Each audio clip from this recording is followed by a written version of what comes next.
ഇന്നൊരു ചിക്കൻ കട്ട്ലറ്റാണ് ഇന്നത്തെ റെസിപ്പി. അതിന് വേണ്ടിയിട്ട് വേണ്ടത് ചിക്കനാണ്. ബോൺലെസ് ചിക്കനാണെങ്കിൽ ഒന്നുകൂടെ നല്ലതാണ്. ഞാൻ നോർമൽ ചിക്കനാണ് യൂസ് ചെയ്തിരിക്കുന്നത്.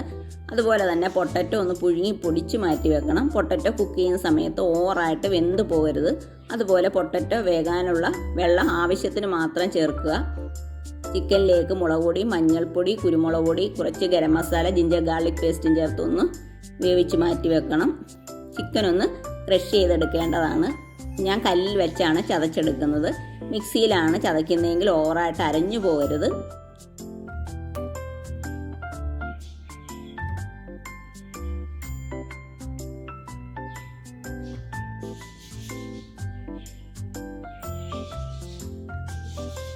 ചതയ്ക്കുന്ന സമയത്ത് കുറച്ച് നാര് പോലെ വേണം ചതച്ചെടുക്കാനായിട്ട്. അന്നേരമാണ് നമുക്ക് കട്ട്ലറ്റ് കഴിക്കുമ്പോൾ ചിക്കൻ ഇങ്ങനെ കടിക്കാനായിട്ട് കിട്ടും. ഒരു പാനിലേക്ക് ഓയിലൊഴിക്കുക. അതിലേക്ക് ഇഞ്ചിയും പച്ചമുളകും, മല്ലിയില, കറിവേപ്പില, സവാള ആഡ് ചെയ്യുക. അതിലേക്ക് ഉപ്പും മഞ്ഞൾപ്പൊടി ആഡ് ചെയ്യുക. അതുപോലെ തന്നെ പൊട്ടറ്റോ ഓവറായിട്ട് ചേർക്കരുത്. നമ്മൾ കട്ട്ലറ്റിന് പൊട്ടറ്റോ ചേർക്കുന്ന സമയത്ത് ആ ചിക്കൻ ഒന്ന് ബൈൻഡ് ചെയ്ത് കിട്ടാൻ വേണ്ടിയിട്ടുള്ള പൊട്ടറ്റോയെ ചേർക്കാവൂ. ഓവറായിട്ട് പൊട്ടറ്റോ ചേർത്ത് കഴിയുമ്പോൾ കട്ട്ലറ്റ് കഴിക്കുന്ന സമയത്ത് പൊട്ടറ്റോയുടെ ടേസ്റ്റ് ആയിരിക്കും മുന്നിട്ട് നിൽക്കുക.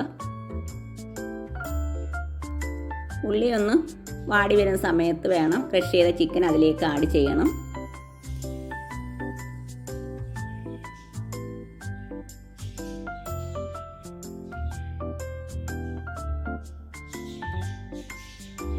ചിക്കൻ ഇതേ രീതിയിലാണ് ഞാൻ ക്രഷ് ചെയ്തെടുത്തിരിക്കുന്നത്. അതിലേക്ക് കുരുമുളക് പൊടി, മുളക് പൊടി, മസാലപ്പൊടി അത് വളരെ കുറച്ച് മതി. നേരത്തെ നമ്മൾ ചേർത്തതാണ്. പെരുംജീരകത്തിൻ്റെ പൊടിയും ചേർക്കുക.